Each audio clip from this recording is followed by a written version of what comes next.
morning, dear students. So today we will do our next poem. That name is A Legend of the Northland. So what is legend? Legend is a historic story. Means जो traditional stories होती हैं. So the poetess of this poem is Phoebe Cary, and this poem is a ballad. So what is ballad? Ballad is a story that is narrating through short stanzas. So let's start our poem. This poem narrates the legend of an old lady who angered Saint Peter because of her greed. अब ये जो poem है वो किसके बारे में है? एक ओल्ड लेडी के बारे में है जो किसको एंग्री कर देती है? सेंट पीटर को एंग्री कर देती है अपनी ग्रीड की वजह से. सो away away in the northland where the hours of the day are few and the nights are so long in winter that they cannot sleep them through. So बहुत दूर दूर नॉर्थलैंड की बात है ये, जहाँ पर क्या days are few means days जो है वो बहुत शॉर्ट होते थे and nights are so long in winter, और नाइट्स जो है वो बहुत लॉन्ग होती थी विंटर में. सो जो नाइट्स है वो इतनी लॉन्ग होती थी इसलिए जो वो लोग हैं they can not sleep them through, वो इतनी ज़्यादा देर नहीं सो सकते थे. Where they harness the swift reindeer to the sledges when it snows. और जब भी स्नो पड़ती थी तो वो कैसे जाते थे रास्ते से? वो राइंडियर होते हैं, एक हिरन तरह के ही होते हैं, उनको स्लेजेस से ऐड करके हिरन्स को, जो तेज़ हिरन है उनको स्लेजेस में जो गाड़ी घोड़ा गाड़ी वगैरह होती है उनमें ऐड करके वो जाते थे. And the children look like bears cubs in their funny clothes. और जो बच्चे हैं वो बहुत ही फ़नी लगते थे, वो बियर के कब की तरह लगते थे. क्यों? क्योंकि वो फरी क्लॉथ्स डालते थे, बहुत ठंड होती थी क्योंकि वहाँ पर. They tell them a curious story, I don't believe this true and yet you may learn a lesson if I tell the tale to you. और वो जो लोग थे वो अपने बच्चों को हमेशा एक स्टोरी सुनाया करते थे जिस पर कि पोइटेस को खुद बिलीव नहीं है, बट वो फिर भी क्या कहती है कि हमें स्टोरी से एक लेसन ज़रूर मिलता है. तो वो क्या कहती है कि तुम सबको ये स्टोरी ज़रूर सुननी चाहिए और मैं सुनाऊंगी. Once when the good Saint Peter lived in the world below and walked about it preaching just as he did, you know.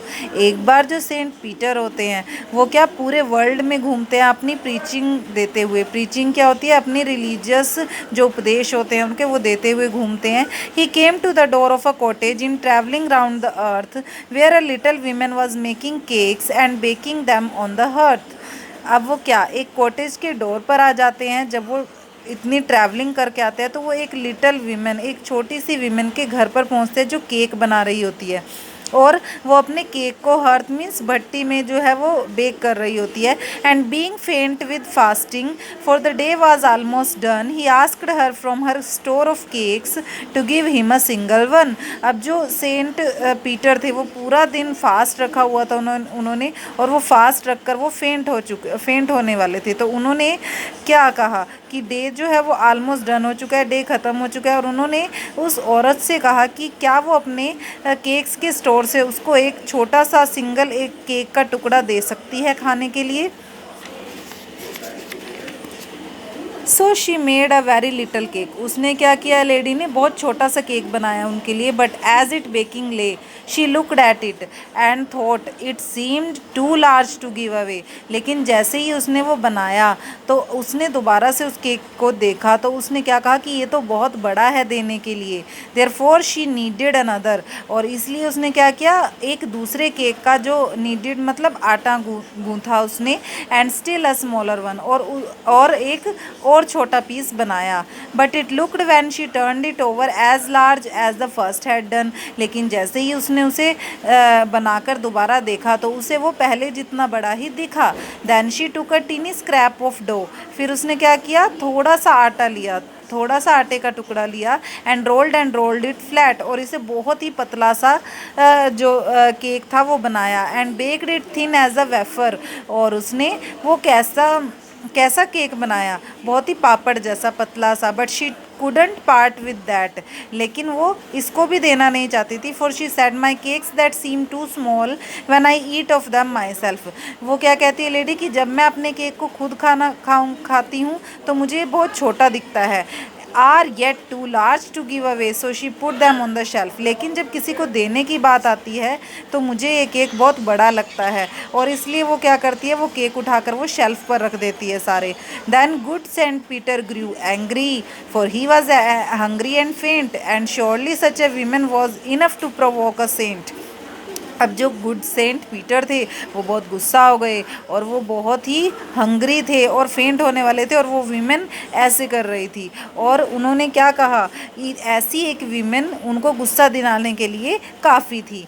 And he said you are far too selfish, तुम बहुत ज़्यादा selfish हो, to dwell in a human form, तुम्हें human form में रहने का कोई हक नहीं है। सेंट ने ये वीमेन से कहा, to have both food and shelter and fire to keep you warm, तुम्हारे पास खाने के लिए भोजन भी है, रहने के लिए घर भी है, और अपने आप को वार्म रखने के लिए फायर भी है। Now you shall build as the birds do and shall get your scanty food by boring and boring and boring all day in the hard dry would.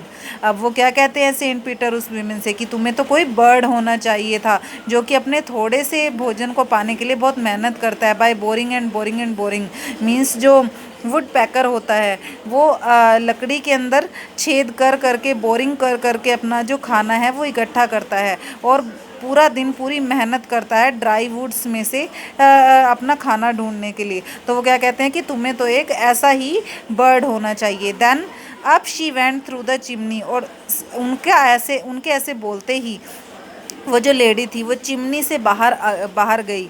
जो किचन में चिमनी होती है जिससे ऊपर धुआं जाता है, वो उसमें से बाहर निकल कर गई। नेवर स्पीकिंग अ वर्ड, कुछ भी नहीं बोला उसने।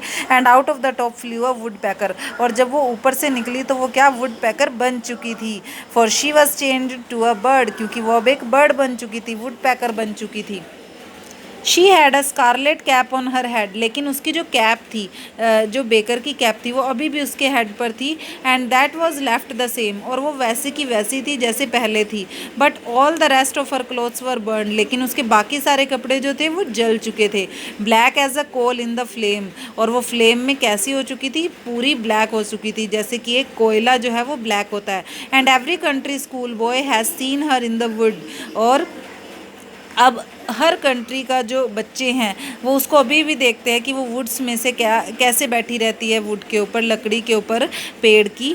Where she lives in the trees till this very day, आज भी वो ट्रीज़ के ऊपर बैठी हुई नज़र आती है। Boring and boring for food, और वो अपने फूड के लिए क्या करती है, बोरिंग और बोरिंग करती है, मीन्स लकड़ी में छेद करती है और अपना खाना ढूंढती है।